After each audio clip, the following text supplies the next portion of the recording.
You're close. You get up surprisingly close to the microphone. All righty. Even closer. Thank you. I am Jesse Sinatra. Fly me to the moon and let me play among the stars. Well, I guess my buddy and I, our underdog moment would be when the evening where we knew the next morning our jury selection was going to start for our drug trial. And the President of the United States comes on in prime time the evening before and declares war on drugs. Well, as you can imagine, we lost our trial right there, really. This was in the late 80s. And in the late 80s, or 90s, no, 80s. And back then, if you worked in a factory or owned a business or were a Hollywood movie star, you were doing cocaine. Everybody was doing cocaine everywhere. And all these people who since then never did. Back then, it was everywhere. And so we got caught up in that. People would say, hey, my wife and I, she's got the weekend off. Can you give us a little something? Oh, yeah, okay. I'll see what I can do. And that's the way it was. We didn't think we were doing anything so bad. It wasn't worse than owning a beer store or selling liquor or cigarettes. It was consensual crime. In fact, after we got convicted, they do what they call a pre-sentencing investigation, which they send to the judge to see how much time to give you. And in our pre-sentencing investigation, it said there is no identifiable victim in this crime. And God, there's no victim. Nobody's mad at us. Nobody wants to call us a dirty name or hit me in the stomach or anything like that. But we're facing all this stuff. My buddy, he's facing 30 years. So we said, well, we're from the upper echelon of intellectual stratification. Why would we show up for this sentencing? So we didn't. He bought an old Winnebago, and we headed out for the great Southwest. We went to Texas first because we knew in Texas you can get a driver's license in one day. You can show up in the morning, and a few hours later, you can walk out with that plastic car. We did, the driver's test, the whole thing, and you don't have to get anything in the mail. We were all set, of course, as long as you have your proper fake ID.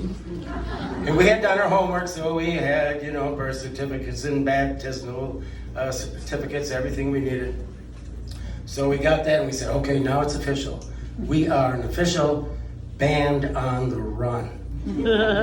Now, I know most people know Paul McCartney's Band on the Run song, and I don't know how many actual bands on the run there have been, but I can tell you that I was in one. I play guitar and sing, and my buddy Ken, he played bass and sings. So we went to all these cities, and we'd get the local entertainment rag, and we'd say, okay, where's the bars? How big are they? Who plays rock and roll? Okay. And then we took our trusty cassette, state of the art at the time, and we'd go to the bar owners and play, and they, well, okay. And we would book the band for a couple of months. And they said, okay, now we need a band. So we need a drummer. And so we would go to the music stores, and if anybody had an ad, or if they didn't, we would put an ad up saying, we have the gigs, but we need a drummer. If you have work, you can always get musicians.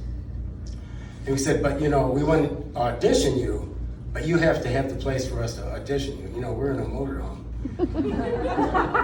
And so we did that, and we played all over New Mexico and Colorado and everywhere. We did pretty well.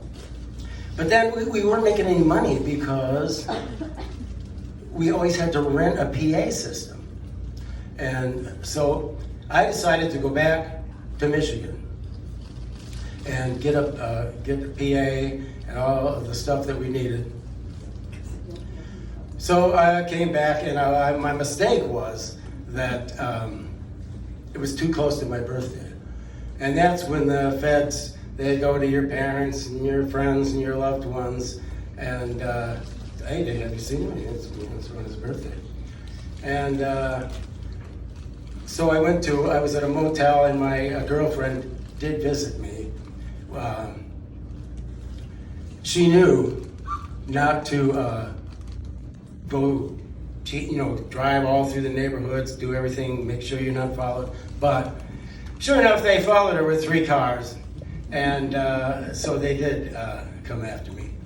So we walked out of the motel, and I heard some sounds across the way, and there's 2 guys and a woman with guns aimed at me. Okay, that jig's up. So people ask me, why did you take that chance and go back to Michigan? Well, I say I needed that PA system, and I did get to see my wonderful girlfriend. I also had made an appointment for my dentist, and I also made an appointment for my hairstylist, because you can have state, national, the FBI after you, but you can't just let anyone cut your hair. Thank you.